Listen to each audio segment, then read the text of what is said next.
Radio Rêve.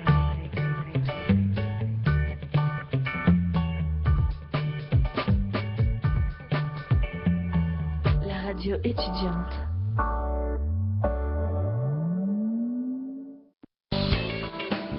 C'est Pompidou et Giscard en 73 qui nous ont mis dans la main des banques. J'assume pleinement la responsabilité de cet échec. Maintenant, c'est absolument pas le même contexte politique. Je vous demande de vous arrêter. L'histoire nous montre qu'il faut être prudent à ce sujet. Au revoir.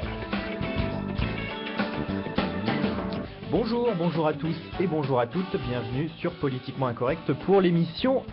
bienvenue sur Radio Rec, pour l'émission Politiquement Incorrect. Si je commence à m'en mêler les pinceaux, ça va pas le faire. Je suis avec mes deux camarades ce soir, mes deux camarades de débat. Tout d'abord Marc, bonsoir Marc. Bonsoir Nico. Et Hugo, bonsoir Hugo. Bonsoir Nicolas, comment vas-tu? Eh bien écoute, très bien Hugo, j'espère que vous allez pareillement, de bien. Bientôt les vacances, c'est ça qui me fait tenir, j'ai envie de dire. J'espère que c'est aussi votre cas. Marc, peut-être des vacances cet été? Absolument pas. Voilà. Donc ça c'était du hors sujet, mais c'est pas grave. En tout cas, eh bien on espère que nos auditeurs qui sont peut-être déjà en vacances profitent du beau temps de ce jeudi. Un horaire inhabituel, on est jeudi, alors nous espérons avoir quelques auditeurs en direct. Cette émission est bien sûr est tout à fait diffusable, est diffusée ensuite en podcast, et c'est peut-être par ce biais-là que vous nous écouterez, chers fidèles auditeurs. Et bien en tout cas, sachez que par tous les moyens dont vous nous écoutez, eh bien on est heureux de vous avoir. Et Hugo, je te vois faire des grands yeux parce que mon français n'est pas très clair pour le moment, mais rassurez-vous, ça devrait s'améliorer durant le courant de cette émission. Oui, t'as besoin de vacances. Voilà, non mais vraiment. Sachez, oui, qu'on enregistre cette émission un peu plus tôt que d'habitude parce que demain c'est le grand match de l'équipe de France dans la Coupe du Monde. L'équipe de France qui tient bon pour le moment dans la Coupe du Monde et qui va affronter l'Allemagne au moment où nous enregistrons cette émission. Et bien sûr, on est derrière les Bleus. Ouais, on ne saurait faire de l'ombre à cette équipe de France, donc on a décidé de décaler l'émission évidemment. Tout simplement, éviter que TF1 et beIN se prennent une rouste en termes d'audience, et donc du coup finalement on anticipe un peu l'émission. Voilà, comme on le fait pour les grands événements régulièrement, afin de ne pas pénaliser les chaînes françaises. En toute modestie, on se met en retrait, c'est normal. Bien sûr. Alors, nous allons commencer cette émission ce soir, ce soir, on est en plein milieu de l'après-midi, mais c'est pas grave.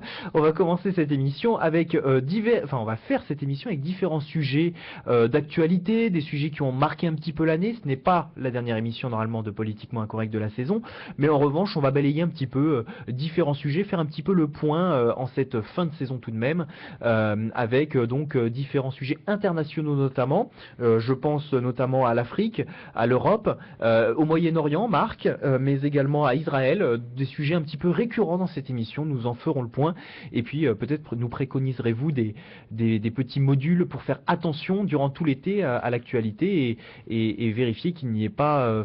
que nos auditeurs soient avertis et qu'ils aient un œil averti durant l'été. Je vois qu'Hugo m'a demandé la parole, tu voulais ajouter quelque chose peut-être? Ouais, on a essayé de dessiner une émission avec un cheminement à la fin assez logique.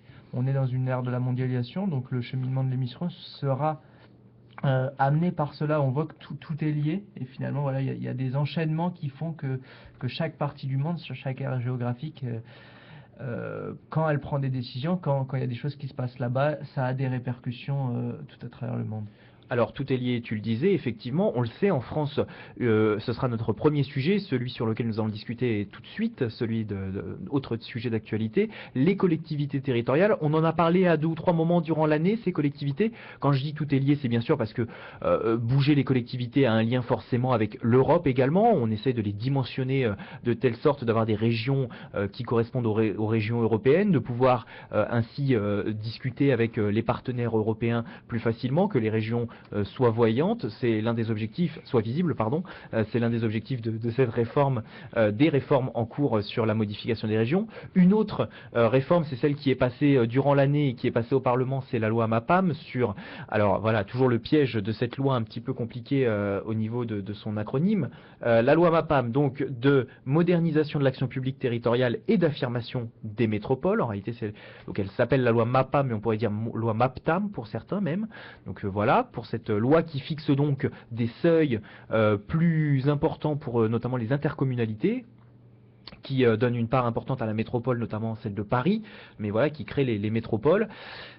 Voilà, un cheminement au niveau des réformes territoriales en France. Vous en aviez discuté, je n'étais pas là il y a quelques semaines, sur ces régions. Voilà, on va passer de 22 à 13, 14 régions, rien n'est figé, il y a beaucoup de discussions.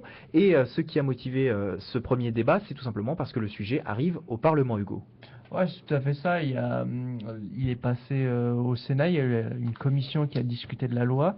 Oui, parce qu'il faut savoir que c'est le Sénat qui discute toujours en premier sur les sujets qui ont trait aux collectivités territoriales. Voilà, donc le Sénat en a discuté, parce qu'il faut rappeler le mode d'élection quand même du Sénat.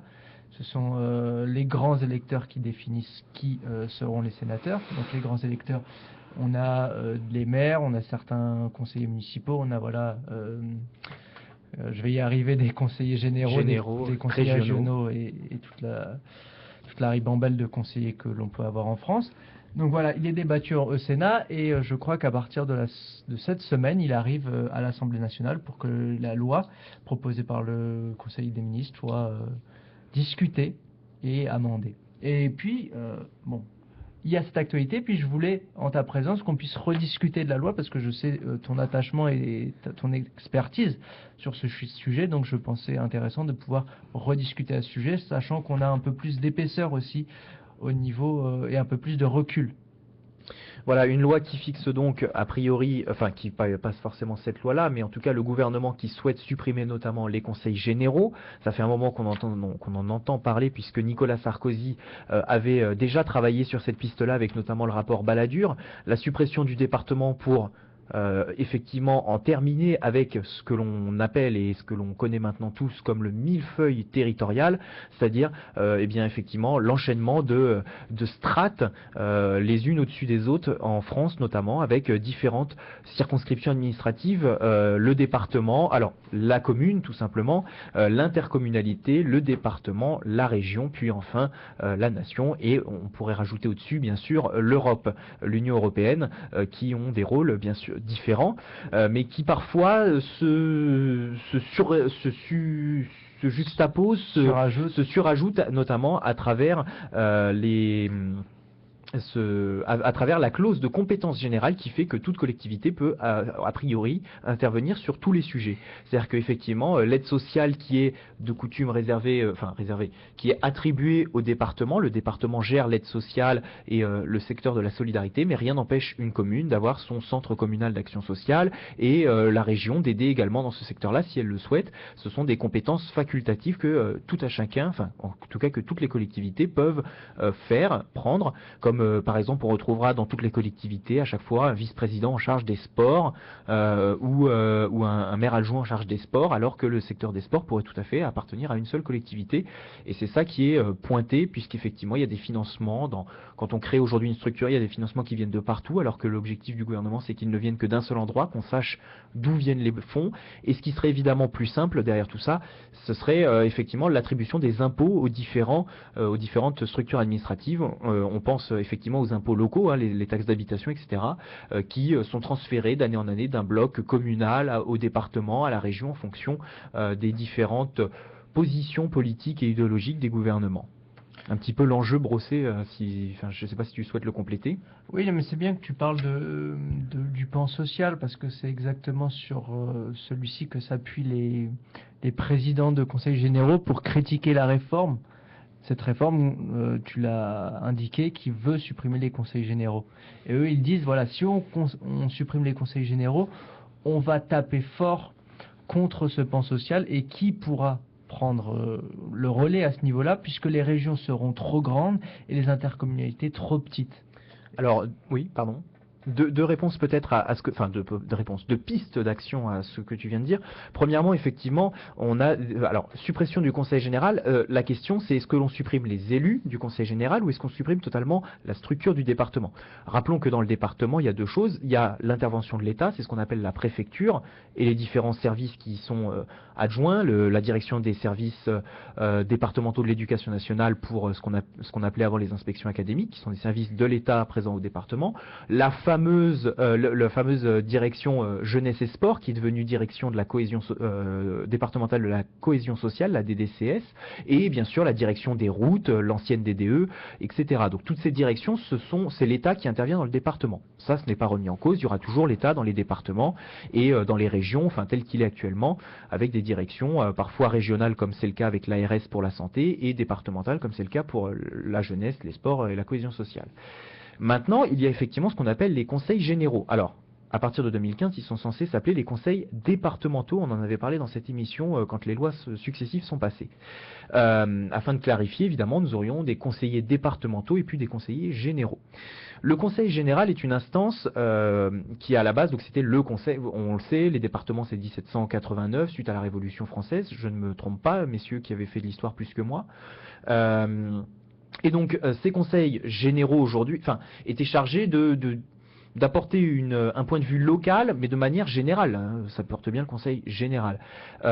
Sachant que le conseil général est plus identifié en zone rurale, où il intervient effectivement beaucoup, qu'en zone urbaine, où aujourd'hui on a des structures comme des grandes villes, on a des structures comme les intercommunalités qui jouent des rôles importants.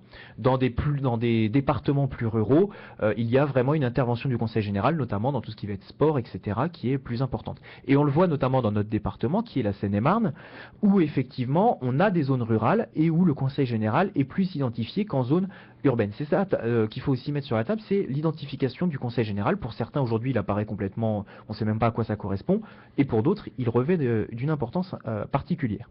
Alors, j'en reviens à ce que je disais, c'est-à-dire que est-ce qu'il faut supprimer est-ce que la loi ou ce qui est en train de se préparer au niveau du gouvernement, c'est la suppression des élus du conseil général, ou est-ce que c'est la structure, puisque il y a des élus évidemment, on va dire entre 40 et, je sais pas moi, 100 élus par conseil général,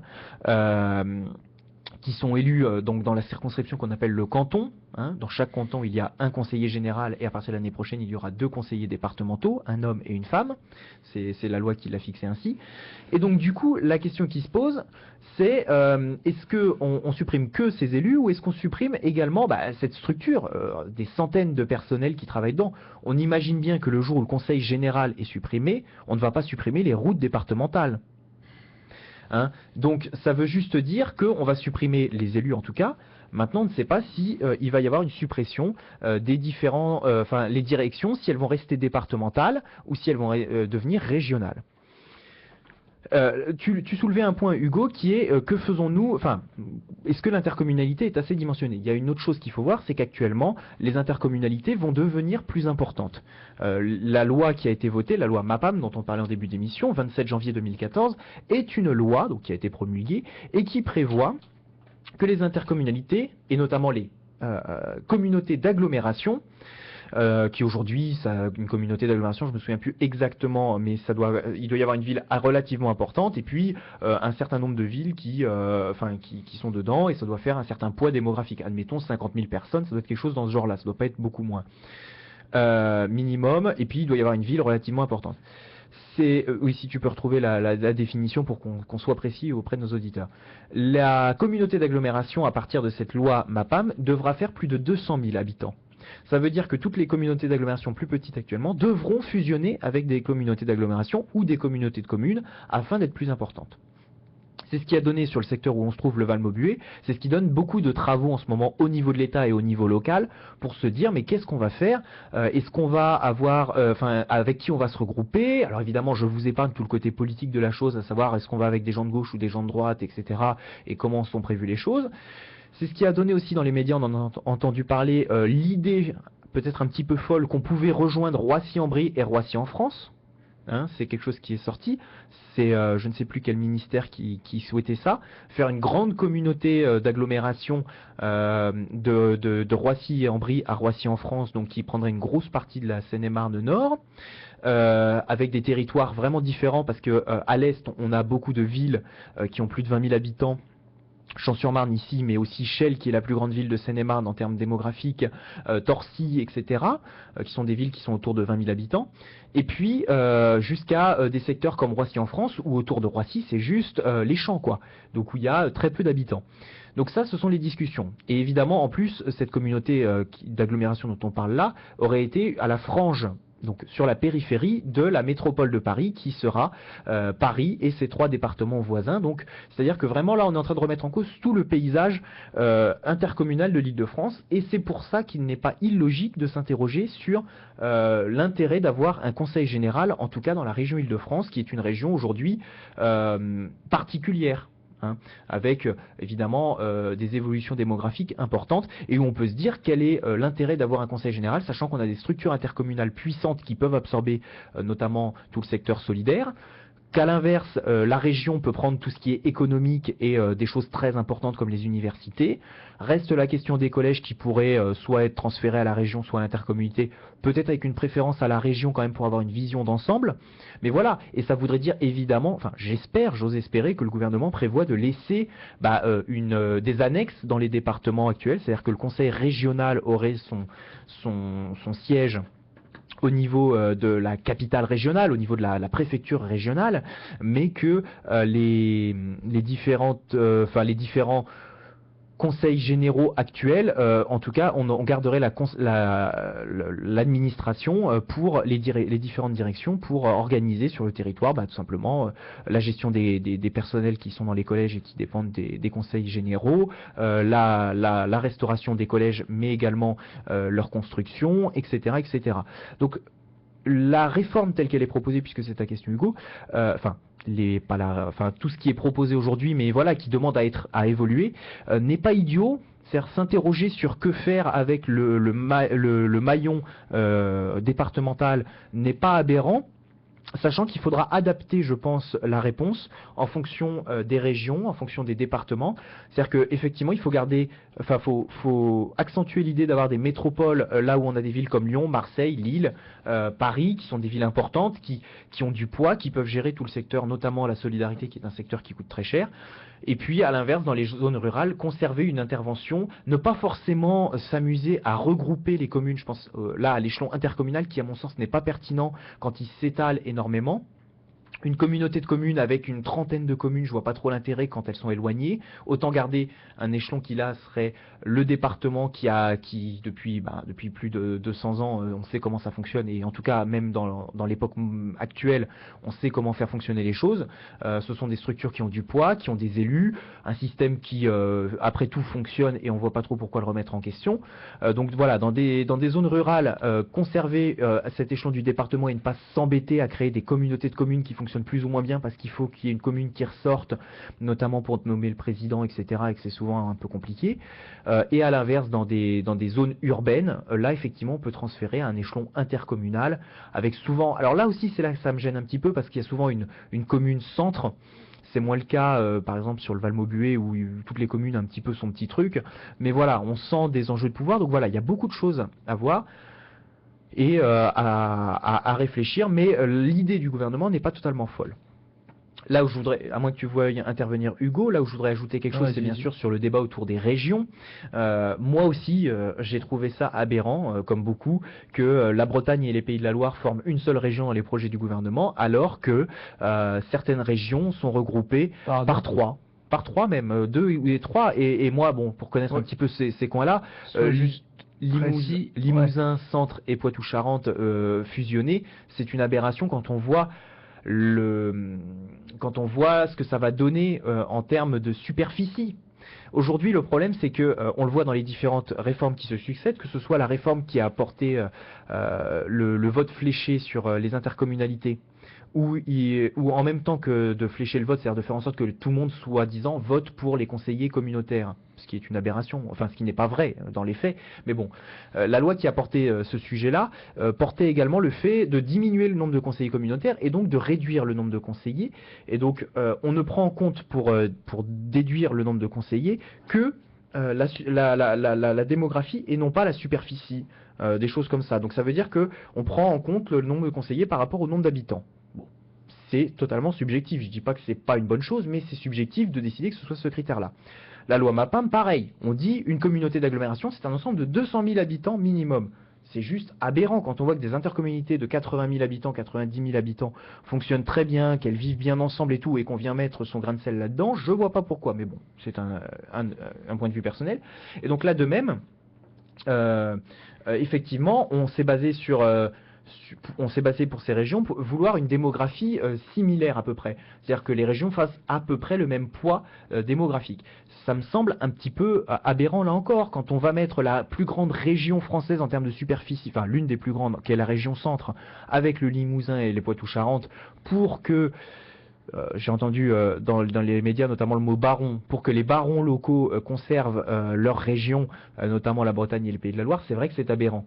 Quand on voit que l'Alsace ne voulait pas de la Champagne-Ardenne et donc qu'on a cédé et que donc l'Alsace-Lorraine seront ensemble mais que la Champagne-Ardenne sera avec la Picardie, laissant seule la région qui comporte 2 départements, c'est-à-dire le Nord-Pas-de-Calais, vous voyez, c'est quand même cette région Nord-Pas-de-Calais par exemple, on n'a pas pu lui trouver de nom dans l'histoire. On lui a attribué les 2 noms des départements qui la composent. Ça montre bien qu'il y a un problème quand on a créé cette région. Voilà. Alors, quand on l'a créé, effectivement, c'était encore un bassin minier. Enfin, on sortait de cette époque-là. Donc, on peut se dire, il y avait de l'économie, il y avait un enjeu. Aujourd'hui, voilà, laisser le Nord-Pas-de-Calais seul, c'est un petit peu bizarre. Voilà. Donc, il y a des choses comme ça. Et vous remarquerez que dans les projets qui ont été faits, contrairement aux projets précédents, notamment de la réforme Balladur, le projet qui est proposé actuellement, alors au débat, parce qu'évidemment, ça va changer.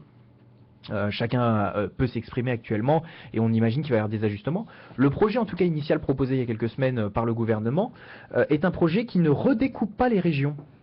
On garde la structure des régions actuelles. Mais c'est là le point que je voulais apporter par rapport à la dernière fois. Il y a eu une petite évolution, voilà, comme on l'a dit, le texte commence à rentrer dans les chambres et visiblement déjà le Sénat a proposé. Bon, je voudrais déjà revenir quand même sur le processus qui s'est passé. Qu'est-ce qui s'est passé au Sénat? On voit que le débat est assez sensible. Au Sénat, il y a une commission des lois, et comme on le sait depuis l'époque Sarkozy, même si, il y a une séparation, voilà, des différentes commissions entre les différents groupes parlementaires. Et donc, même si le Sénat est PS, toutes les commissions ne sont pas PS. Et là, visiblement, la commission des lois est PS. Donc c'est elle qui devait examiner cette nouvelle loi sur les collectivités territoriales. Elle a été destituée par une commission spéciale dirigée par l'UMP.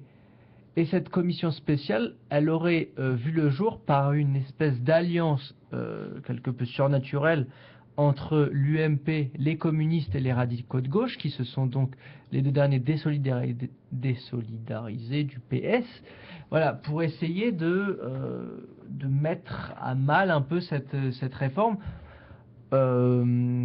contre laquelle ils se battent. Et donc il y a eu notamment un recours devant le Conseil constitutionnel pour essayer de ralentir le processus de lecture. Le Conseil constitutionnel n'a rien eu à redire sur cette loi, donc elle est passée normalement. Voilà, il y avait une espèce de recours autour des effectifs des nouveaux conseils. Voilà, il faut rappeler quand même qu'il y a une espèce de vertu de rigueur derrière, voilà, une politique de réduction des dépenses, et donc évidemment une réduction des effectifs, mais qui n'est pas énoncée clairement dans la loi. Et donc le Conseil constitutionnel n'a pas pu se prononcer là-dessus et n'a donc pas pu débouter la loi.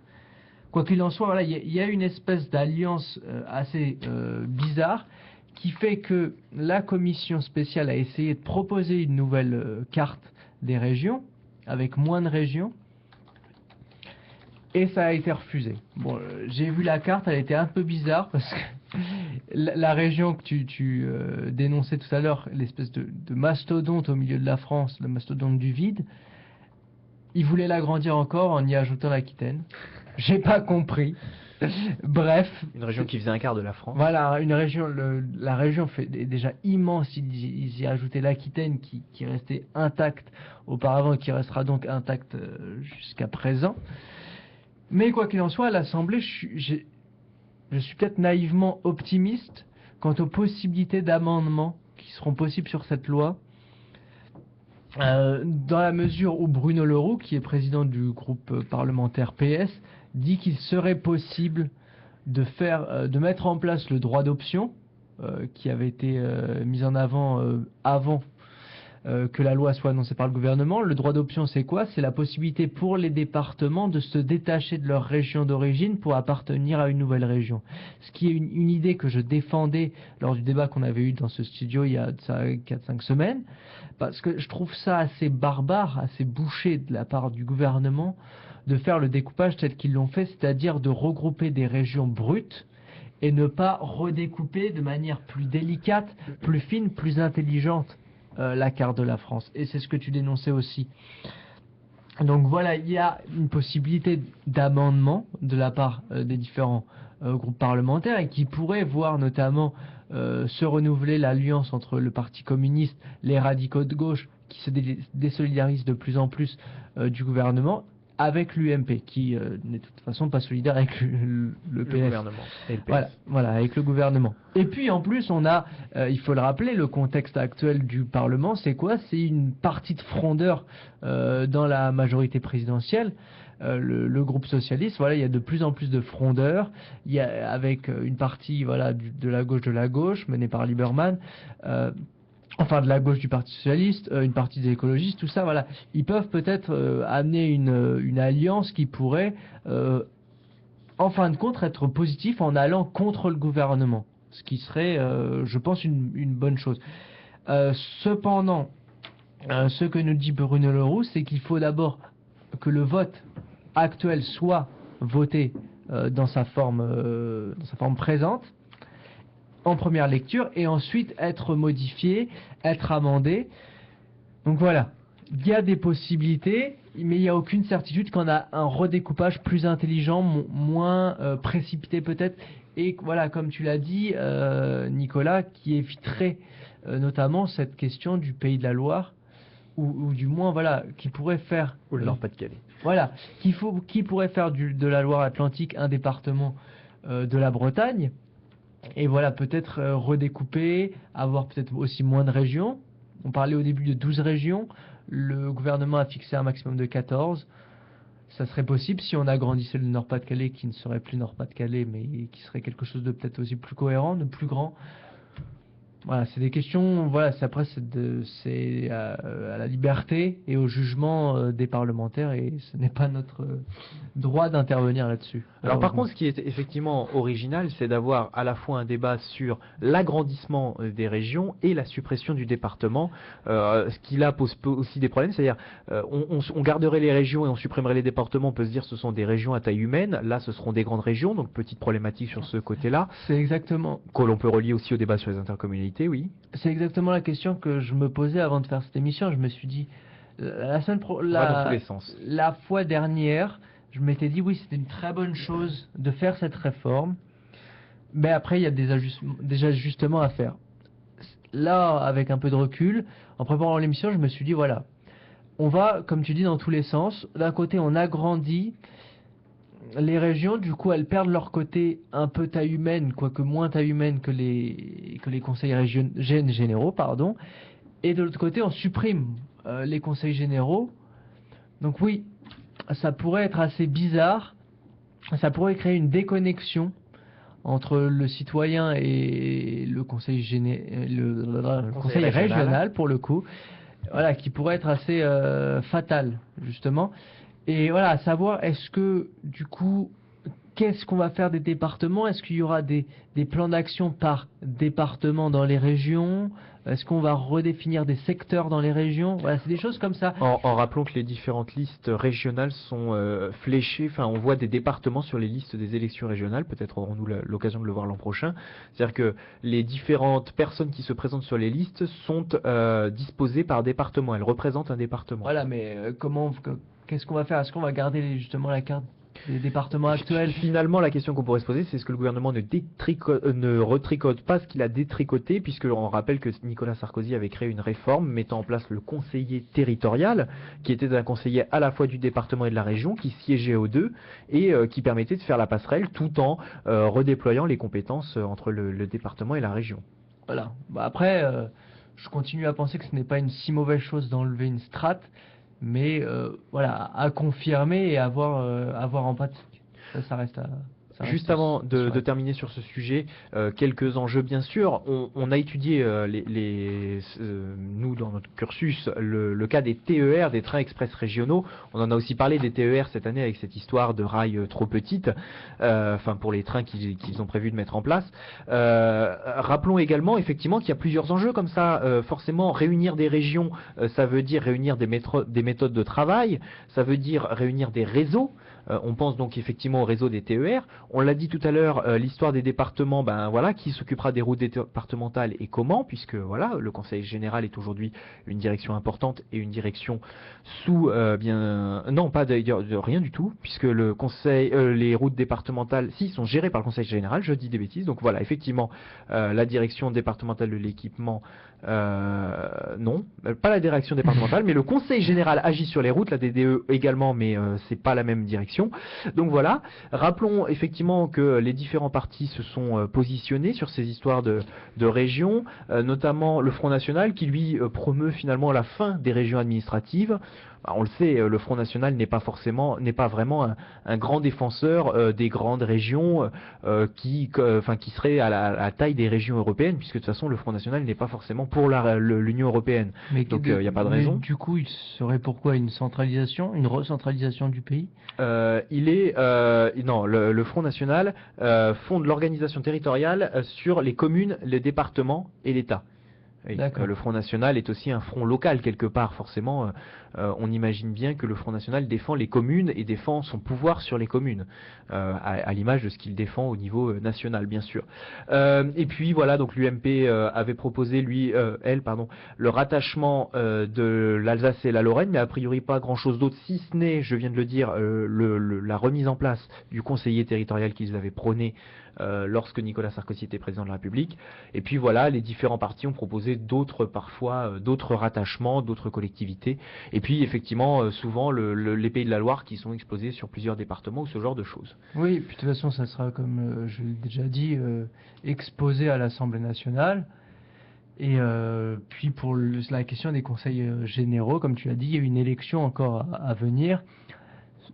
Probablement décembre 2015. Oui, décembre 2015, voilà, tout à fait. Il est comme projet de déplacer de quelques mois l'élection pour un dernier mandat, parce que les conseils généraux, encore une fois, conseils généraux, seraient supprimés en 2021, à la fin de leur mandat de 6 ans.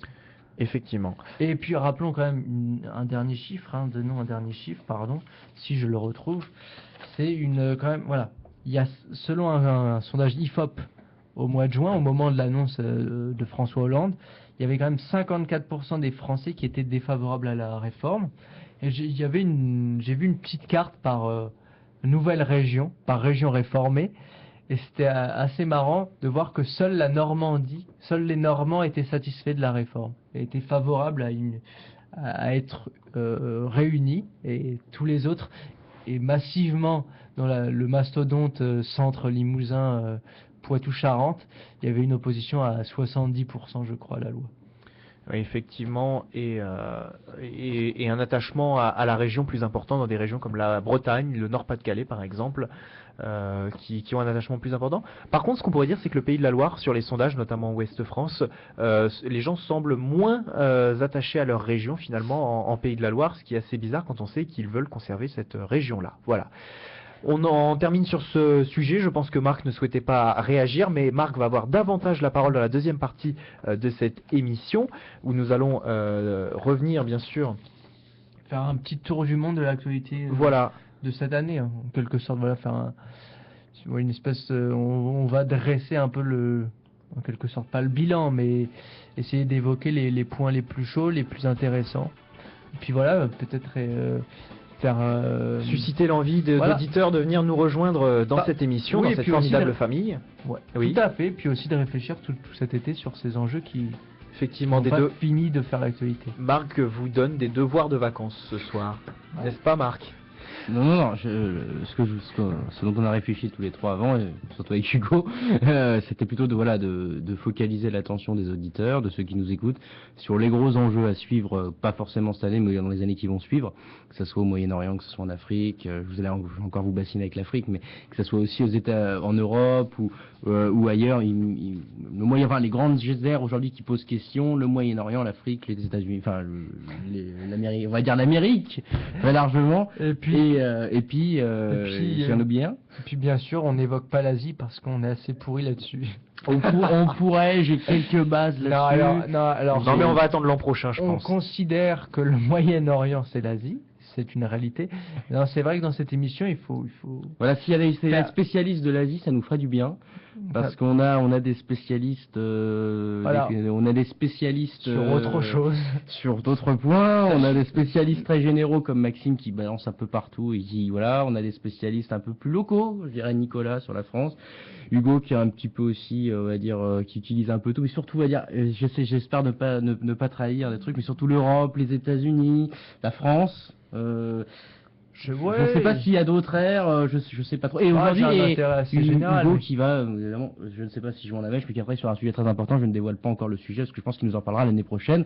Il va nous préparer ça. Et juste petite base, contre-culture, mais contre-culture avec 2 C et pas 2 K, sinon voilà, il ne travaille pas pour Alain Soral. Voilà, je résume. Voilà, donc on va peut-être. Non, voilà, quoi qu'il en soit, ça serait intéressant aussi d'avoir des avis sur l'Asie, voilà, les pays émergents, notamment l'Indonésie, Taïwan, la Thaïlande, qui a été où il y a eu pas mal d'événements politiques, mais également l'Amérique latine, dont on parle assez peu dans cette émission. Parce que voilà, on n'a pas une très grande expertise là-dessus. Si des gens sont partants qui sont experts de l'Amérique latine, qui sont experts de l'Amérique centrale, ou qui sont experts aussi de l'Asie, par exemple, c'est vrai qu'on parle aujourd'hui beaucoup des pays émergents. De ce que je sais, quand on parle de la Russie, ou quand on parle de l'Afrique du Sud, ou quand on parle du Brésil comme des pays en voie de développement. Pour moi, ils sont en voie de développement. Et encore, comme on disait pour le Brésil, un pays émergent qu'il restera. Depuis des années, on dit ça. Brésil. C'est le Brésil, un pays émergent qu'il le restera. Donc, parce que moi, j'ai une autre version. C'est Hervé Terry qui a sorti récemment un livre qui s'appelle Le Brésil, pays émergé. Alors, je n'ai pas lu l'ouvrage. Il faudrait le comparer avec l'économiste qui était, ma prof, avec d'autres qui étaient je sais plus, Françoise Nicolas, qui nous disait justement qu'il fallait arrêter de croire que l'Asie était un modèle, même si la Chine décolle. Donc, ce sera intéressant même de la faire venir, pourquoi pas, l'année prochaine. Enfin bref. Si on ouvre c'était une conférence de rédaction en direct, mais peut-être allons-nous pouvoir ouvrir notre débat. C'était aussi un appel. Non, mais un appel, bien sûr, évidemment, c'est très important. Nous allons débuter effectivement notre séquence donc internationale avec une première chose. On a parlé durant cette émission cette année de l'Europe à plusieurs reprises. On sait qu'elle tient cher à notre collègue chroniqueur Maxime. L'Europe et le fédéralisme en Europe, et notamment est-ce que ça peut être un modèle à exporter, un petit peu en ouverture du sujet que nous avions eu cette année, et surtout nous allons pouvoir entendre sur ces sujets divers et variés l'avis d'Hugo qui nous a rejoint à la fin de cette saison. Oui, j'étais là avant quand même. Non, mais qui nous a rejoint pour cette saison à la fin, étant donné qu'il était en voyage et qu'il a profité de 9 mois de vacances, et évidemment vous aurez compris pourquoi il n'en prend pas cet été. Voilà, exactement. Tu tires un peu le trait, j'ai pas fait que des vacances. Mais bon, quoi qu'il en soit, non, le fédéralisme en Europe, c'est assez intéressant aujourd'hui. Du point de vue de l'actualité déjà, on a l'élection de Juncker, qui justement a été critiqué par Cameron, le Premier ministre britannique, parce qu'il défendait une vision trop fédéraliste de l'Europe.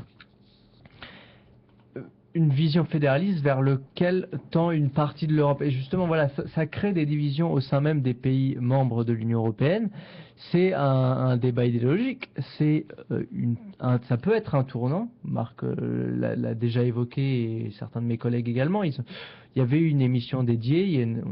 L'Europe, on en a parlé longtemps dans cette émission, mais voilà, c'est un enjeu. Est-ce qu'on va aller vers plus de fédéralisme en Europe, c'est-à-dire est-ce que l'on va aller vers des États-Unis d'Europe, c'est-à-dire voilà une fédération où des pays auraient justement ce serait une plus grande intégration, si je ne me trompe pas.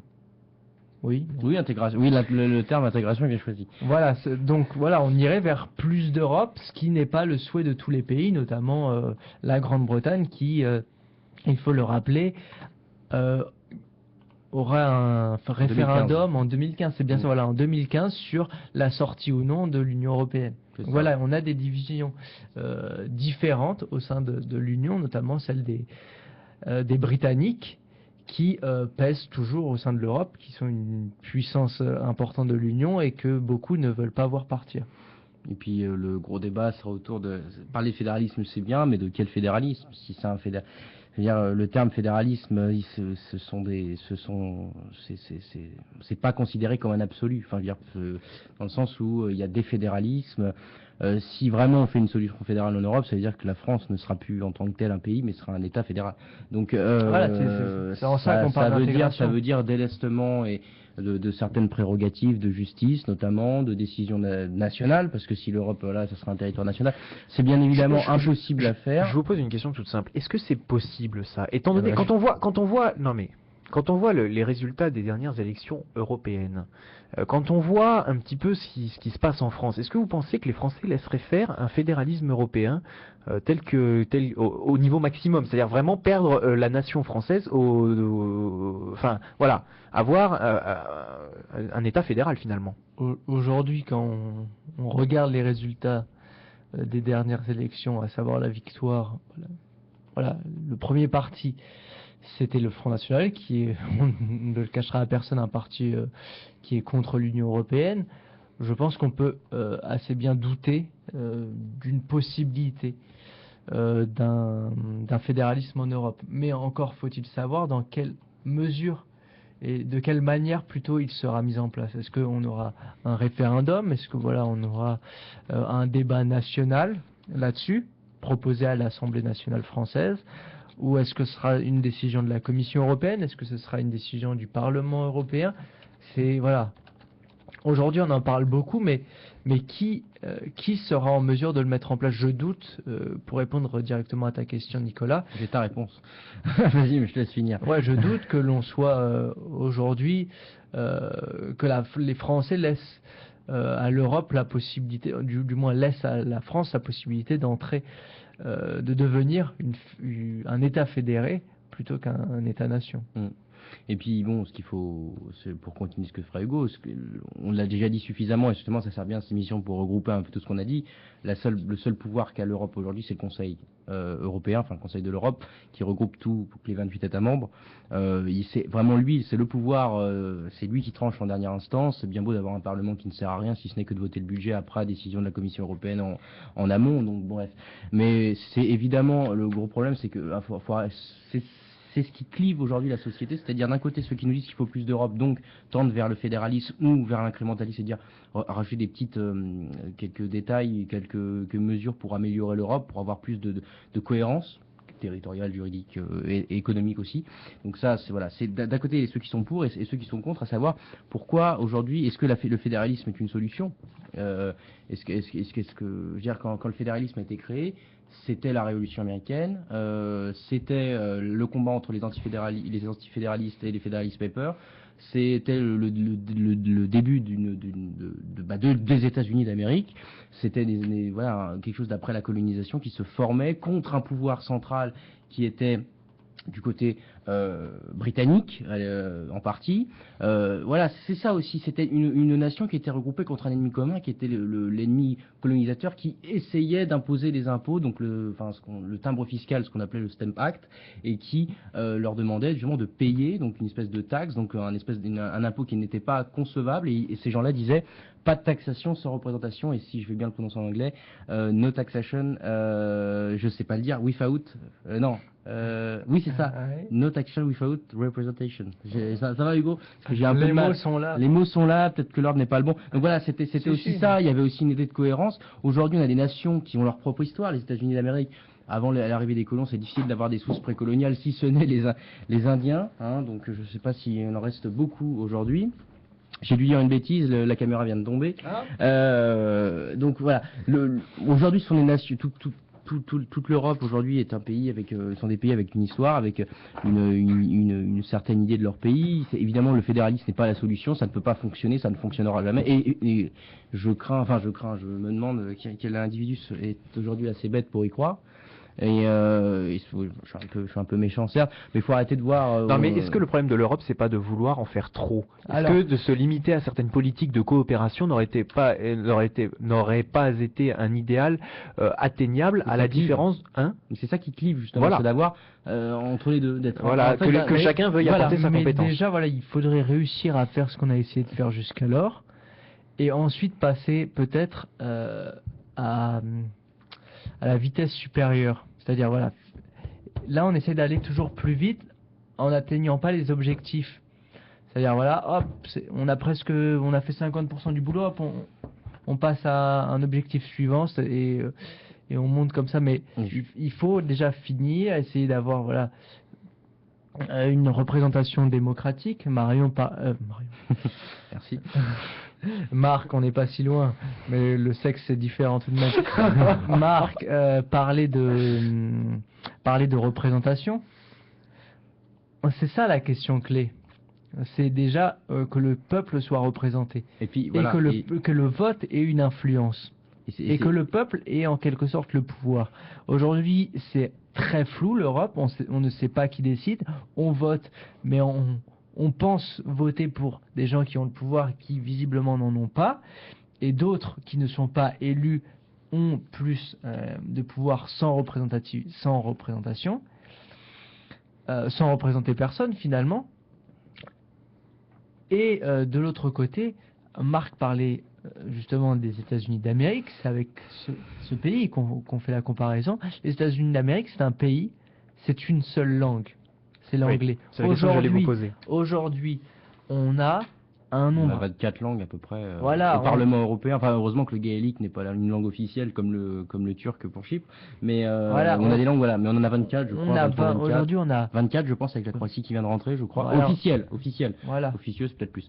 Mais c'est certainement plus. Voilà, on a une vingtaine de langues différentes. On a un nombre de nations. Des cultures Voilà, également, quand je dis nation, c'est voilà, pour prendre la définition de la Renan. nation, effectivement. Voilà, c'est une définition assez culturelle qui se base aussi sur la langue. Tout ça, c'est différent. On parle d'histoire européenne. L'histoire européenne, elle n'est pas une. Il y a de nombreuses histoires européennes, de nombreux pays qu'on essaye aujourd'hui de regrouper sous un même sceau. Je pense voilà, que c'est assez limité. Comme tu dis, Nicolas, il faut des fois être modeste et avoir des objectifs plus restreints mais plus réalistes et arriver au bout de ces objectifs. Voilà. Donc l'intégration totale sous la forme d'un fédéralisme, je suis assez sceptique. Déjà, voilà, par le fait concret que l'on ne parle pas la même langue et qu'on a du mal et qu'on ne partage pas. Et qu'on travaille, fait la même on a du mal à histoire. travailler Et ensemble. puis ce qui a ralenti, juste pour continuer 2 minutes, ce qui a ralenti aussi, c'est ce que Hugo, enfin ce que moi j'appellerais de l'approfondissement, ce que Hugo appelle de la cohérence ou de l'intégration européenne par des normes, etc.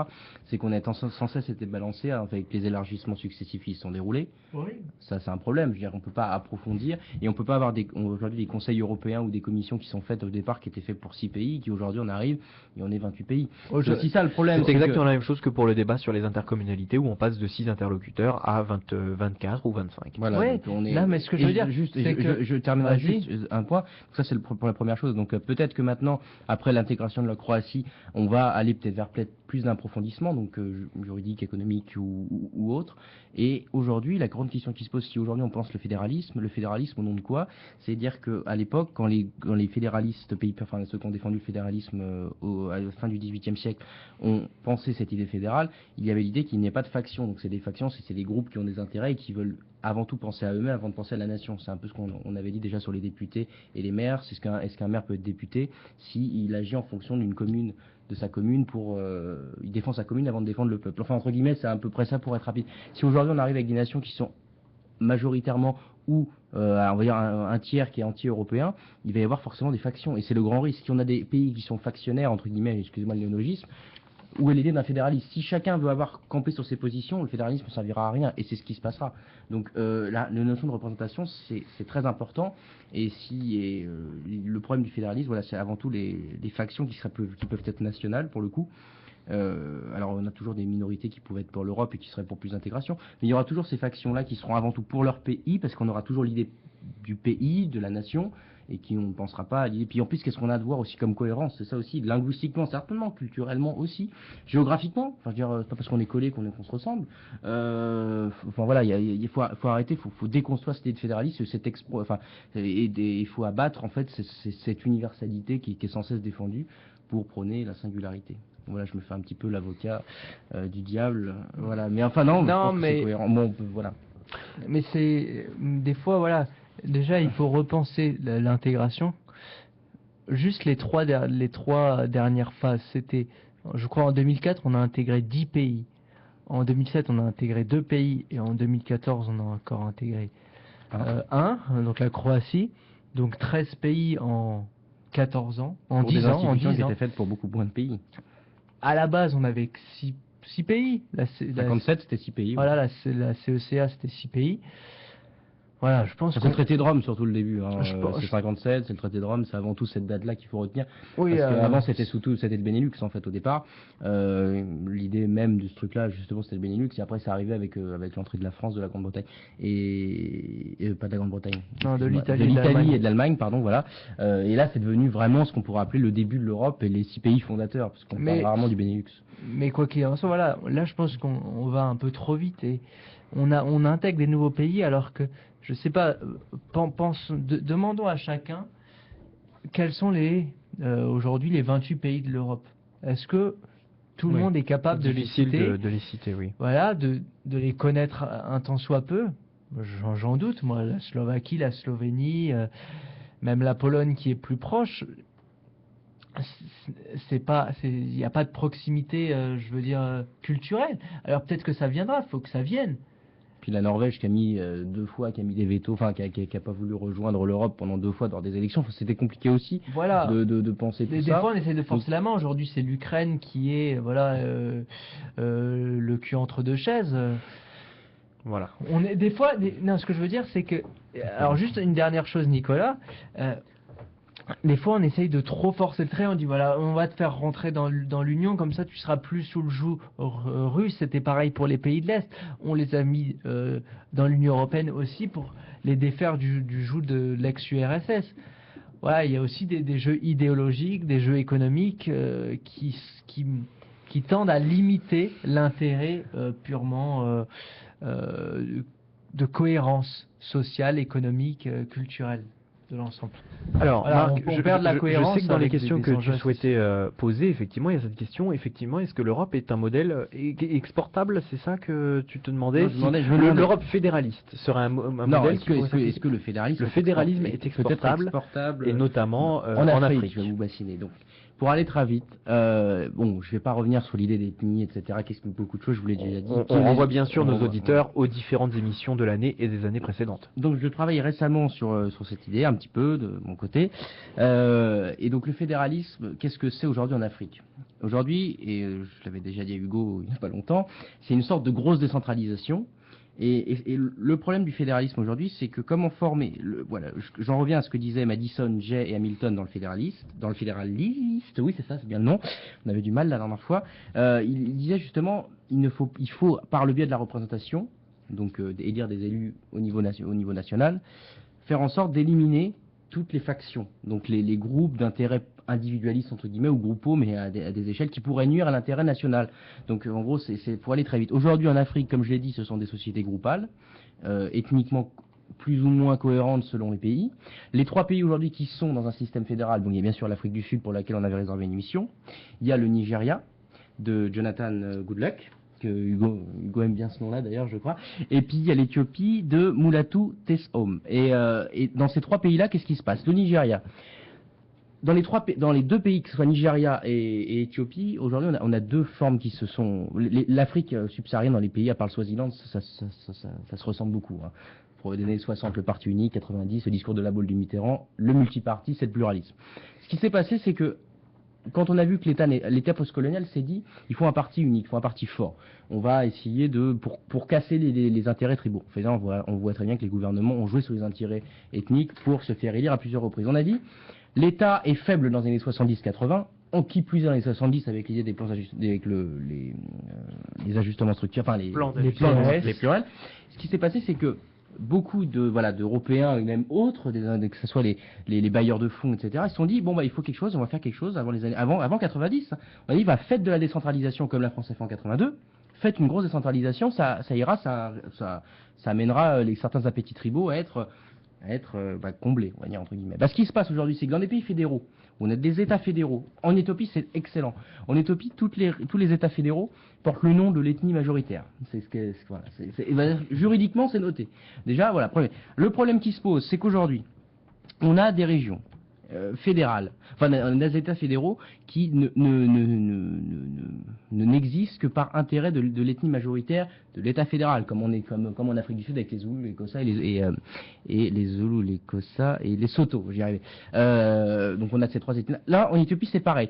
Les recensements, en fait, le fédéralisme éthiopien est basé sur un recensement ethnique, tout simplement. Et donc c'est contraire à l'idée même d'un fédéralisme et ça ne fonctionne pas. Qui plus est, dans le cas du Nigeria.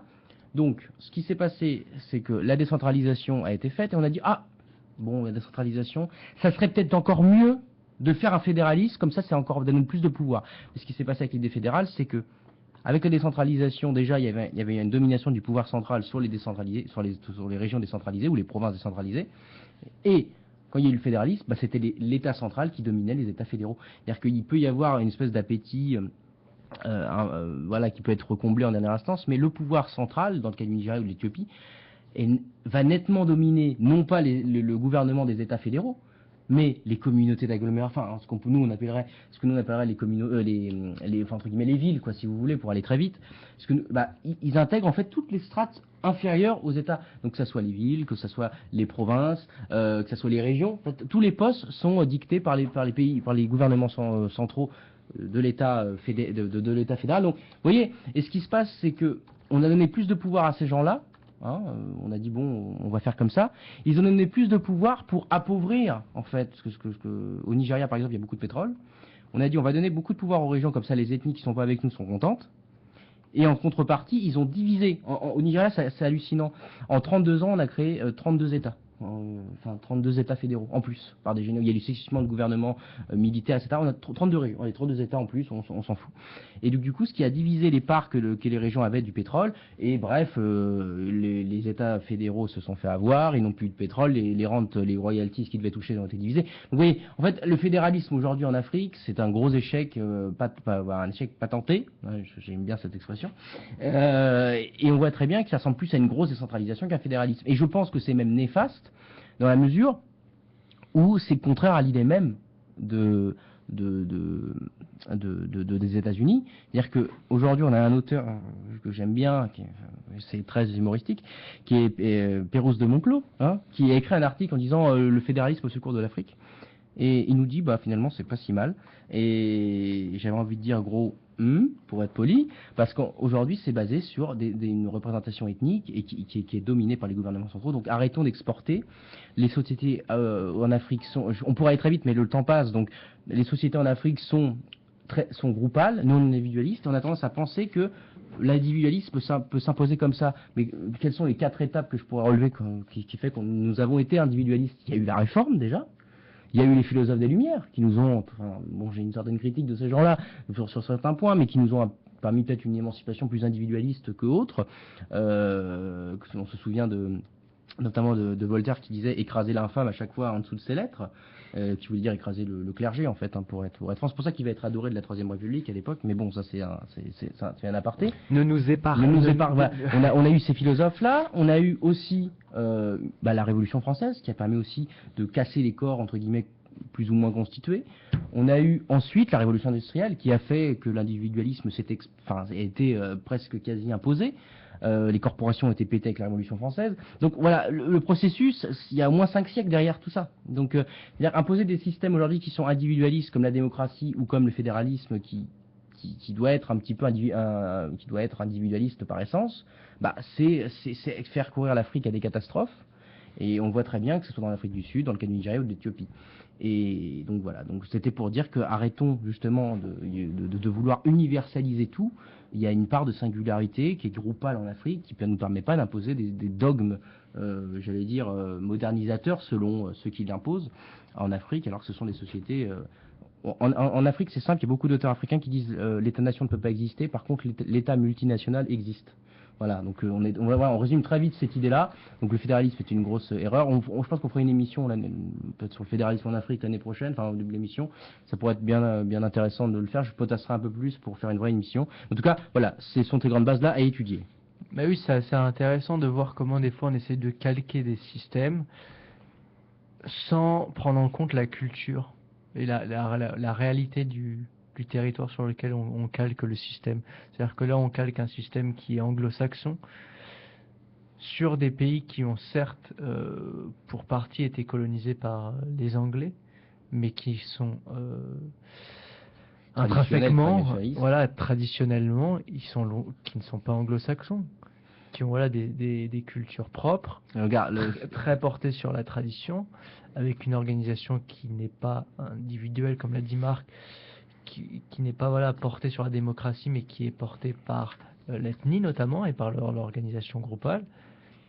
Donc comment voulez-vous que cela fonctionne à partir du moment où la réalité est différente? On essaye de calquer quelque chose qui vraisemblablement marche quelque part ailleurs, sans prendre en compte, sans regarder même ce qu'il se passe ailleurs. Et c'est pour ça, forcément. Après, on nous dit, c'est des sauvages, ils n'y arrivent pas.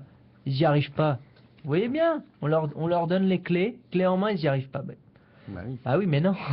et puis voilà, Hugo, et je résumerai ce que vient de dire Hugo, je sais pas, peut-être qu'elle est un petit peu osée cette phrase, mais beaucoup d'auteurs la citent, ça vient toujours, l'Africain n'est pas un Européen à peau noire.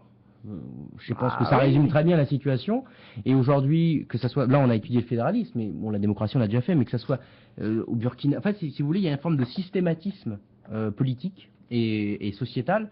Que ce soit, par exemple, au Burkina Faso, au Cameroun, ou même au Congo-Brazzaville aujourd'hui, on a des gens qui, surtout, en tout cas dans le cas du Burkina Faso et du Cameroun, des présidents qui s'attachent au pouvoir depuis les années 80, qui s'attachent au pouvoir, qui font tout pour être élus, modifient les constitutions qui sont calquées sur la constitution française, essayent de se faire réélire, jour c'est les appels tout tribaux. La démocratie ne fonctionne pas, elle ne peut pas marcher parce qu'elle est par essence individualiste, dans des sociétés qui sont groupales. Et ça cause une grande partie des guerres. Il faut arrêter de nous croire, et je pense que la transition sera bonne pour une fois, si je m'en sors pas trop mal, il faut arrêter de croire que l'islamisme c'est ce qui gangrène la stabilité africaine, parce que c'est la suraffection de la plaie, et la plaie c'est quoi? C'est la conférence de Berlin, donc les frontières qui coupent des ethnies entre elles ou qui regroupent des ethnies entre elles qui ne s'entendaient pas, et puis les dogmes occidentaux, universalistes par essence, le fédéralisme, donc pour 3 pays, et surtout, la démocratie dans les autres États subsahariens, à l'exception du Swaziland. Et voilà, donc voilà les grandes clés à comprendre pour l'Afrique, et on pourrait en débattre longtemps. Alors effectivement, tu parlais d'une transition autour de l'islam, et ça tombe bien puisque c'est effectivement notre sujet suivant pendant quelques instants, messieurs. L'islam qui a fait, je dirais, beaucoup de une dans les journaux durant toute cette année, et effectivement c'est un sujet que nous traitons de temps en temps durant cette émission. Je ne sais pas à qui je donne, je n'y arrive pas. Oui, à qui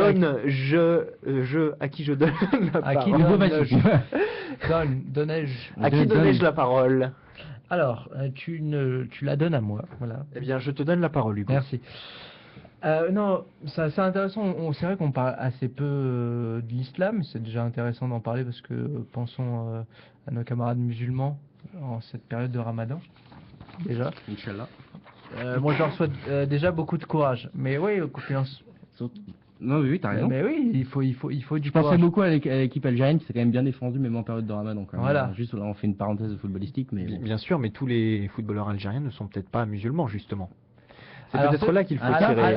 Alors voilà. Tu vois, non, mais c'est là qu'il faut aussi s'interroger. Alors là, c'est une question. Surtout que 17 joueurs sur 23 sont nés en France. Mais ça, c'est une autre question. Mais ce qui est intéressant, c'était une question. Finalement, est-ce que c'est la réserve de la France? Non, c'est des joueurs qui n'auraient pas eu leur place en équipe de France. Ah. Ça, oulala. Non, mais ça. Ouais, on sent que continue. Voilà, mais c'est une question qui est intéressante. Les joueurs qui font le Ramadan, on peut penser à Benzema notamment, qui font ou pas le Ramadan en période de Coupe du Monde. Mais bref. Marc. qui voulait commencer sur l'islam. Non, parce que Benzema fait le ramadan, c'est ça que tu as tenté de nous dire? On ou peut tu pas ne le fais décaler le ramadan, je crois. Je crois qu'on a le droit de le décaler. Bref, Voilà, il faudrait on- faire venir un imam. Mais Peut-être que sans un imam, on Non, pourra avoir des je réponses. crois qu'il ne le fait pas, mais qu'il Mais le d'ailleurs, fera sûrement. je crois que d'ailleurs pour les femmes, on a le droit de le décaler si elles ont leur règle. Je sais pas si c'est vrai. mais Oui, on m'a- il y j'ai a un des ami histoires musulman comme qui ça, me dit. effectivement. Ah, bref, Marc, sur alors, je la reviens à chronique. l'islam et pour faire la transition entre Afrique et Ah, encore Moyen-Orient. Tu n'as pas encore fini la transition? Si, ça fait, mais je termine. Ah, tu Donc, fais je la dis- transition, mais à la partir transition maintenant. qui va. Donc on va parler on peut parler de Boko Haram, on peut parler comment ça s'appelle, AQMI, voilà. Ah, on en a vu Al-Qaïda dans- au Maghreb Voilà, islamique. voilà. Il y a d'ailleurs, faut arrêter de croire souvent chez ITélé. Oui, alors le AQMI, c'est pas le seul. Il y a Al-Qaïda partout. Je veux dire, il y a là au Maghreb islamique, mais il y en a partout ailleurs. Faut arrêter de se focaliser là-dessus aussi.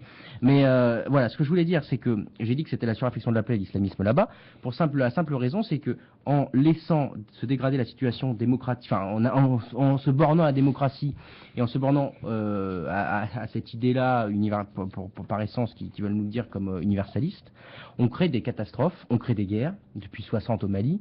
Le Rwanda, je pense que c'est le paroxysme de ça. Bon, je suis sûr que moi, je serai pas, tout le monde n'acceptera pas ce que je dis, mais j'ai les moyens d'étayer. Si jamais il y a quelqu'un qui veut venir, venez. Voilà, donc c'est la suraffection de la place. Pourquoi? Alors, on a une opposition entre les Touaregs au Mali et entre les agriculteurs sédentaires. Au Burkina Faso, c'est pareil, entre les agropasteurs Peuls et les agriculteurs, on va dire cultivateurs. Maintenant, sur la bien-pensance, on dit ça, on dit cultivateurs, on dit plus paysans, on dit cultivateurs. Maintenant, c'est le grand. Mais c'est en Afrique, ça sort ça. Donc voilà, on a eu cette opposition entre Touaregs, etc. La situation n'a cessé de se dégrader. Les Touaregs ont toujours repoussé l'armée malienne et aujourd'hui, on a vu que après la mort de Kadhafi, qui régulait un petit peu tout ça, bon, je sais que je vais pas me faire les amis, bah il y a eu AQMI qui a pu pénétrer dans les trois Azawad, donc le Peul, les Berbères et les Touaregs. Ils se sont, enfin, entre guillemets, pour une partie alliés des Touaregs, et on a cru que c'était une invasion islamiste qui arrivait, qui déferlait sur le continent malien, sur le pays malien. Donc c'est voilà. Donc arrêtons de nous foutre de notre gueule. Le Mali est en guerre depuis les années 60. Les raids des Touaregs vers le fleuve, vers les agriculteurs, ça date de bien avant 12e, 13e siècle. Il faut arrêter de se voilà. Donc que ce soit pour le Burkina Faso, ou pour le Mali, on pourrait même faire d'autres choses.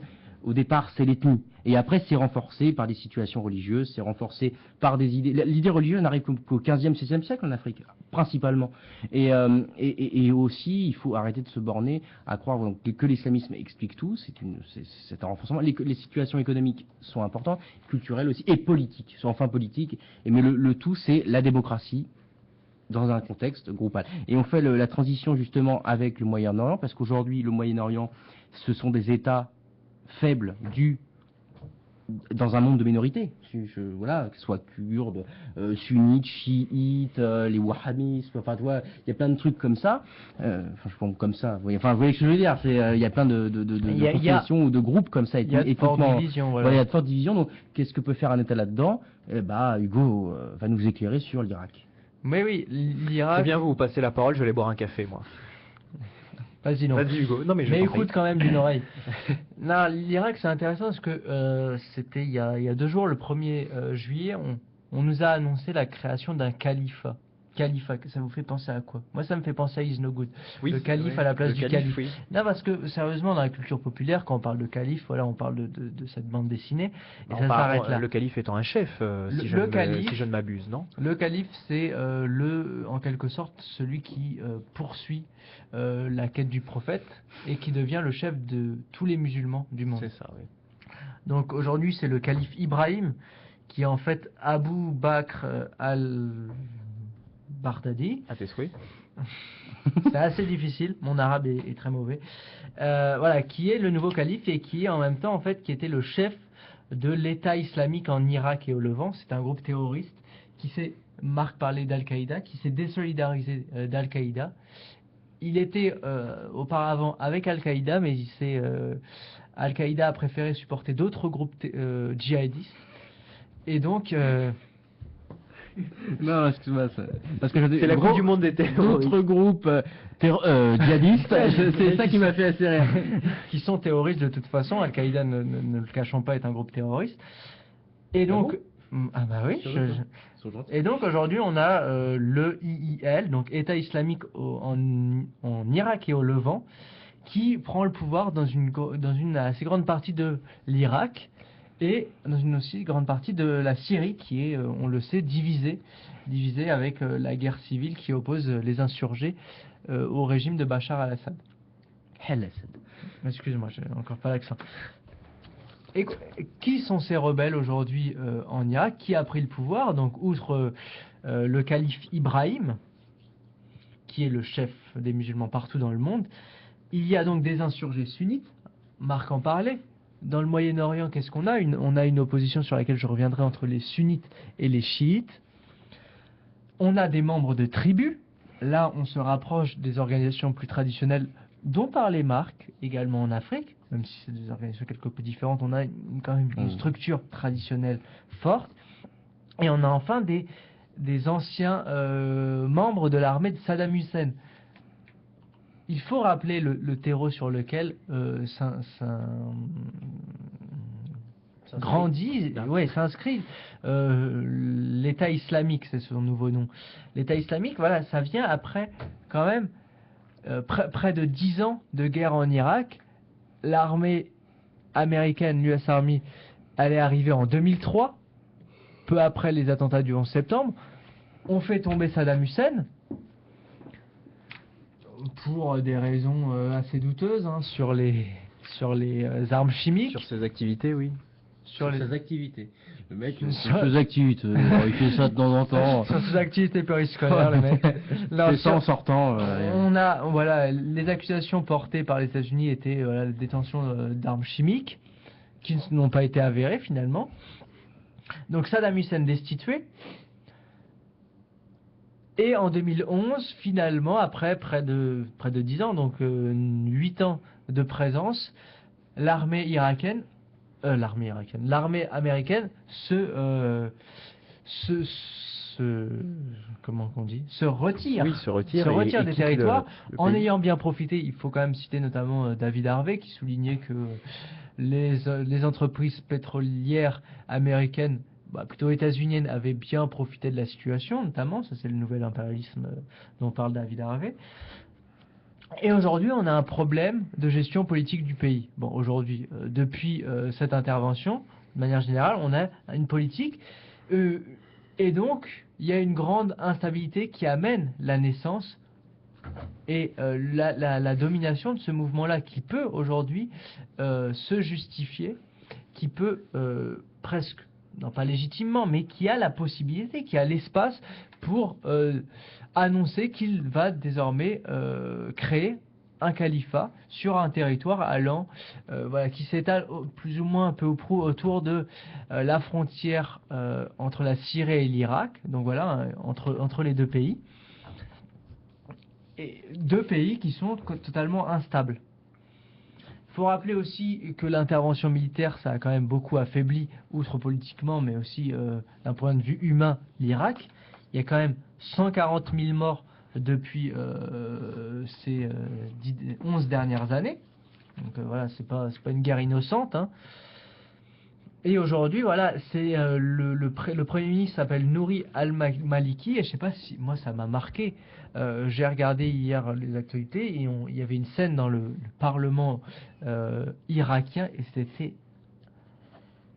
un désordre monstre. Pire qu'en France. Mais limite, s'ils se foutaient pas sur la tronche. Et voilà, ça montre, ces images montrent quand même les disputes, les désaccords immenses entre les différents parlementaires irakiens sur comment on pourrait réformer le pays pour endiguer justement ce phénomène djihadiste. Parce que là, l'État est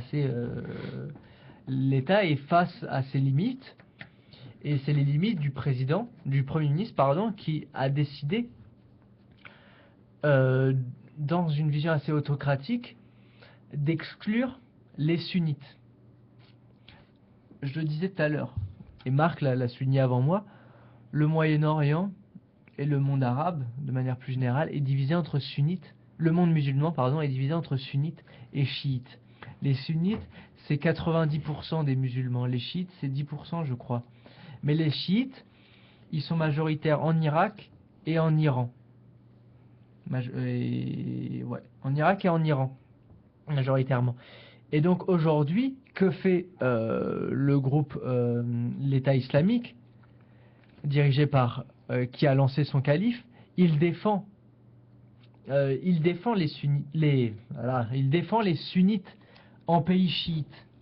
Et donc là, c'est bien révélateur des guerres religieuses, des guerres culturelles qu'il y a au Moyen-Orient. Et à cela se surajoute un problème que Marx ne fait que souligner en Afrique, le problème des frontières. Pareillement qu'en Afrique, ce sont les colons qui ont dessiné les frontières au Moyen-Orient. Si on en revient au 19e et au 20e siècle, on avait des colonies, on avait des...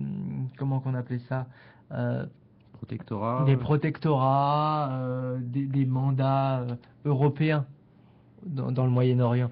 Et voilà, on s'est séparé ce petit territoire entre amis, entre guillemets, aux dépens de logique culturelle, aux dépens de logique historique. Donc, ce n'est pas pour défendre ce groupe terroriste, mais finalement, il s'appuie sur des logiques plus anciennes, à savoir de respect des frontières ancestrales. Et quand je dis frontières, je parle de frontières culturelles et de frontières historiques plus cohérentes avec ce que dit Marx notamment, quand à la règle on sépare une tribu, on sépare une ethnie, on sépare mélange pas les termes. Non, on sépare une ethnie en deux notamment. Bah, c'est ce qui s'est passé au Moyen-Orient. Et c'est ce qui se passe aussi. On parlait tout à l'heure des Kurdes, bah, on l'a évoqué doucement. C'est ce qui se passe. Le Kurde, qu'est-ce que c'est? C'est 30 millions de personnes qui sont séparées entre 4 pays. Entre l'Irak, l'Iran, la Turquie et la Syrie. Et qui n'ont pas d'État. Et qui sont donc... c'est une minorité dans 4 pays différents. Aujourd'hui, il y a des mouvements qui revendiquent la création d'un Kurdistan, qui serait donc une unité qui ne serait pas, c'est pas une cacahuète, hein. 30 millions de personnes, c'est quand même la moitié de la France. C'est ça. Surtout quand on sait qu'il y en a 10 millions qui ont déjà un pays. Enfin, c'est un peu... Bref, je fais la parenthèse sur Israël, mais vous voyez ce que je veux dire. C'est voilà, c'est pas illogique. Je veux dire, il y a rien de... Si eux ont le droit, parce et que... Puis, non, et puis, pour souligner, eux sont sur les territoires. Oui. Voilà, c'est un redécoupage. Après, il faut trouver un accord avec 4 pays. Mais pour faire la transition avec Israël, la question du Kurdistan est quand même au centre des discussions. Ça a beau être une minorité, voilà, c'est au cœur des discussions, notamment des discussions entre les États-Unis et Israël, que l'on sait très proches. Et même si les États-Unis sont encore contre la création d'un Kurdistan, il s'est avéré que Benyamin Netanyahou, qui n'est d'autre que le Premier ministre d'Israël, s'est déclaré favorable à une nation kurde. Donc on dit pourquoi pas. Bon, tout de même, son ministre des Affaires étrangères a dit non, pas du tout. Mais, bonjour la cohérence. Bonjour la cohérence, mais voilà, ça veut dire que quand même, il y a peut-être une opportunité de créer quelque chose de plus cohérent, toujours en rappelant, voilà, en rappelant l'histoire du tracé des frontières qui s'est fait en tout intérêt européen. Et puis, il faut bien le dire que Israël, pour le coup, n'est pas innocent aussi dans sa position, parce que Israël, on le sait, fait face à une situation de boycott d'un certain nombre de pays arabes dans la région. Et donc, quand elle se déclare pour la création d'un État kurde, elle ne se met pas en porte-à-faux, dans le sens où si les États-Unis, notamment, se mettent à défendre le Kurdistan, ils se mettent à dos la Turquie, ils se mettent à dos l'Irak, et ils pourraient se mettre à dos l'Iran, qu'ils essayent de se mettre dans la poche. Alors que Israël n'a pas ce dilemme-là. Elle a déjà tous les pays à dos, notamment l'Iran. Donc, si elle arrive à se trouver un allié dans la région, ça peut être quand même pas mal. Et cet allié, elle pourrait le trouver notamment d'un point de vue économique, puisque depuis il y a 2 semaines de ça, le 20 juin 2014, il y a un pipeline de pétrole qui s'est ouvert entre le Kurdistan et l'Iran. entre le Kurdistan et Israël. Donc voilà, ça pourrait lancer une relation et pourquoi pas la naissance d'un pays, mais on le voit, le chemin est très très sinueux, sachant que les alliés sont peu nombreux. Eh bien, merci. Marc, tu souhaitais une réaction parce que j'allais dire, donc effectivement, j'étais en train de vous faire passer le message que nous allons sans doute reporter le débat sur Israël. Je pense que ça a d'autant plus d'intérêt que notre collègue et ami Vincent est calé aussi sur le sujet et que éventuellement, si on peut l'avoir la prochaine fois dans un débat sur le sujet, ce sera intéressant. D'autant plus que cette émission touche à sa fin. Je ne sais pas si tu avais une réaction en revanche, Marc, bien sûr, sur ce qui vient d'être dit, parce qu'on peut terminer Grosse l'émission. réponse, Voilà, une réponse à ce qui vient d'être dit. Là-dessus, on peut encore terminer, mais sur Israël, on verra lors d'une prochaine émission. Donc, je vous laisse interagir encore ces derniers instants. Alors, je vais essayer de faire assez court, très rapidement. Hugo a soulevé, a répondu entre guillemets à ce que j'avais dit, c'est-à-dire un État faible, comment faire un État fort dans un monde de minorités. Voilà, c'est la grosse question. Hugo a cité bien sûr les sunnites, les chiites, les kurdes. On aurait pu citer les druzes, on aurait pu citer les maronites. Voilà, une minorité chrétienne au Moyen-Orient. On a vu tout ça. Des fois, ces modèles, il existe un modèle au Moyen-Orient qui fonctionne. C'est le Liban. Le Liban aujourd'hui arrive à peu ou prou fonctionner malgré certaines réformes de Fouad Chehab, qui était le président dans les années 60. J'espère que mon prof sur le Moyen-Orient va pas m'engueuler si je dis de conneries. Voilà, qui était président et ce qu'il voulait, il y avait une répartition des principaux postes présidentiels ou gouvernementaux entre les maronites, les sunnites et les chiites. Le seul souci aujourd'hui, c'est que ça, c'est évidemment la solution, mais est-ce qu'on peut faire perdurer ce système, c'est-à-dire qu'on inscrit entre guillemets les différences. Le problème, c'est que dans les deux cas, même soit on reconnaît les différences et du coup on se demande quelle est la pertinence entre guillemets, soit on les reconnaît pas, mais ça peut créer des guerres. Donc c'est le principal problème. Ensuite, il faut aujourd'hui se rappeler que beaucoup de présidents au Moyen-Orient, ou en tout cas d'autres diront dictateurs, dirigeants ou d'autres diraient dictateurs, s'appuient sur des minorités ethniques.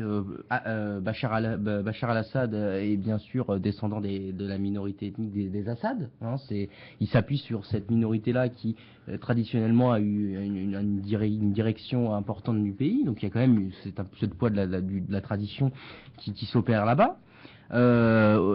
Autre problème, j'essaie de faire ça assez rapidement. Hein. Autre problème, c'est évidemment le problème de leader au Moyen-Orient.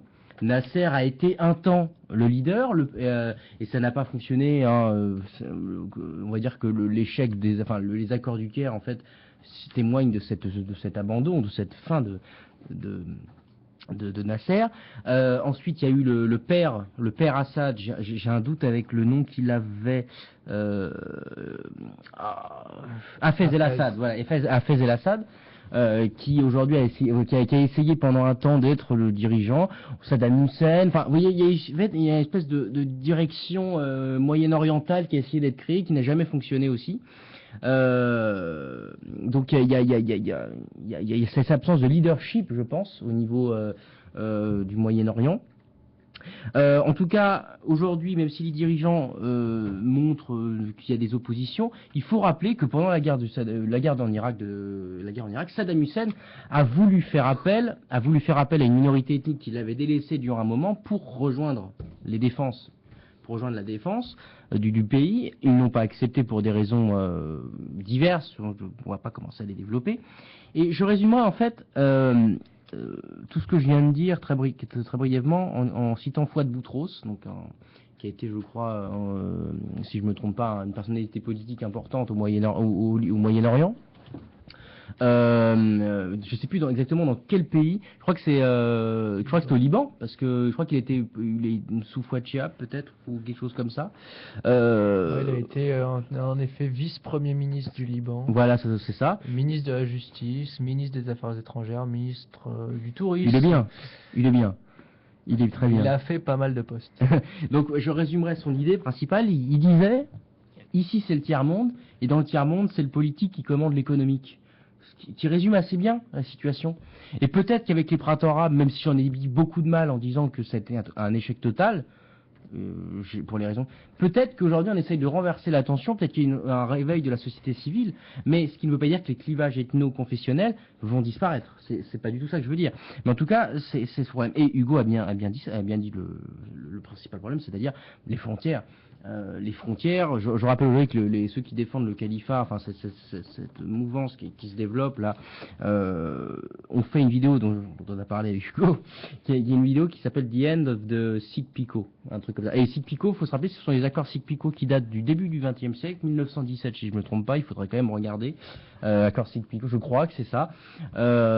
Sykes était une personnalité britannique et Picot une personnalité française importante pour un politique. Qui décide de couper le Moyen-Orient. Combien 1916, pardon, je me suis trompé d'une année. Oui, m'excusez.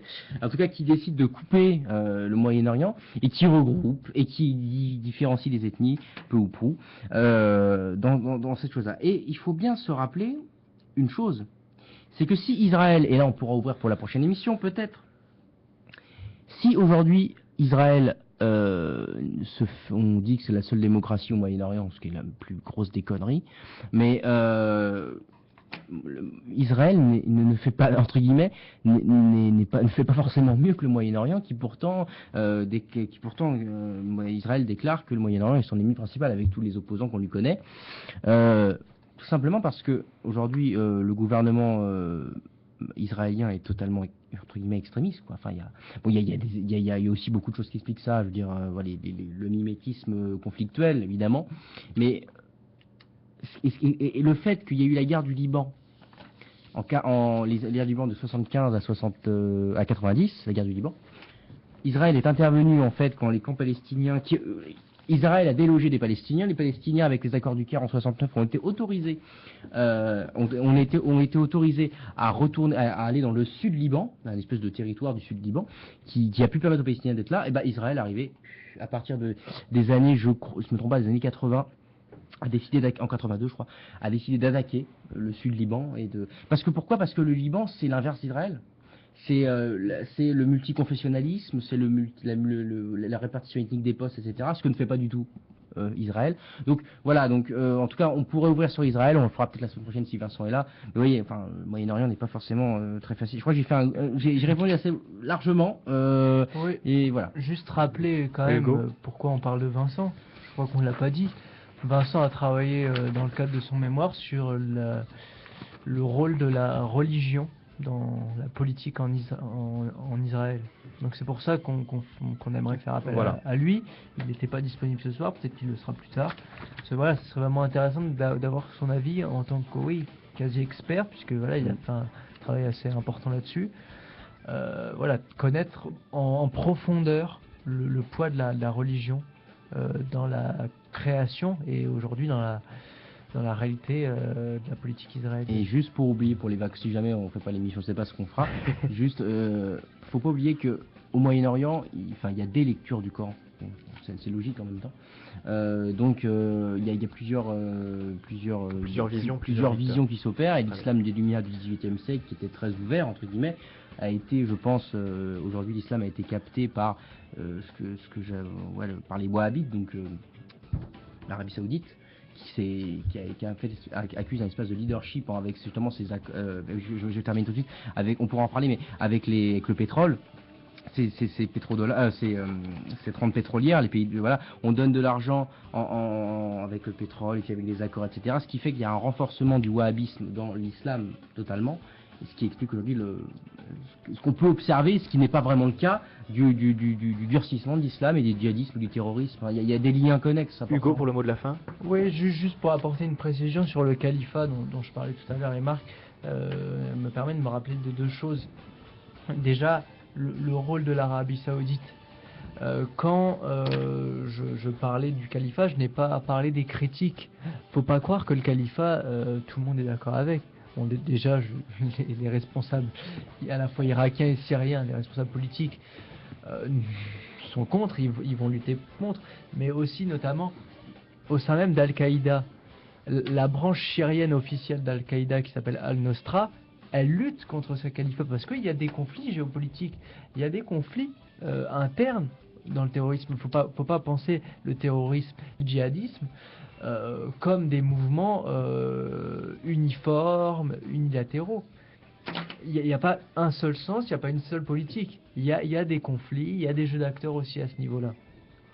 Il y a aussi notamment, évidemment, l'Arabie Saoudite, à travers le journal Al-Riyad, qui lutte contre ça. Parce qu'elle aurait beaucoup d'intérêt à perdre, c'est tout. Oui, voilà, elle a des intérêts à perdre. Et puis, enfin, oui, je vais terminer. Enfin, sur la question du pétrole, Marc l'a souligné, son importance. Les territoires sur lesquels s'implante ce califat, c'est aussi des territoires pétroliers. Ils n'ont pas pris n'importe quel territoire. Il y a des sources de ressources. Alors certes, ça va être si ça se confirme, si le califat, si l'État islamique se confirme, ce sera un État petit, un État pauvre sans doute, mais ce sera aussi un État avec des ressources, dans le sens où il y aura le pétrole qu'ils peuvent exploiter et qu'ils peuvent commencer à vendre. Eh bien, merci messieurs. Voilà, on a essayé d'être le plus complet possible sur ces différents sujets, en approfondissant davantage que ce qu'on a pu le faire cette année, et avec vos regards experts pour en tout cas une bonne partie, et ce fut très intéressant. On rappelle bien évidemment que l'on peut nous retrouver sur Facebook, Politiquement Incorrect, toujours RECC pour l'écriture de REC, et puis sur Twitter, et bien sûr sur le site de la radio. On se retrouve très vite pour une nouvelle émission. C'est vrai que nos calendriers de fin d'année nous bousculent toujours un petit peu sur la date précise. On essaiera en tout cas d'être avec Vincent sur un éventuel débat sur Israël, et puis sinon on le fera à la rentrée évidemment. Je vous souhaite à tous une très belle semaine et de bons débuts de vacances si c'est le cas pour vous, ou sinon un bon travail d'été. Je sais pas, vous lui souhaitiez rajouter quelque chose, messieurs? Bisous. Bisous, voilà, Marc également. Oui, j'imagine. Je ferai passer peut-être une bibliographie si jamais il y en a qui veulent s'intéresser à ce qu'on a dit. On l'ajoutera bien sûr au site sur l'article de l'émission. Merci beaucoup et à bientôt.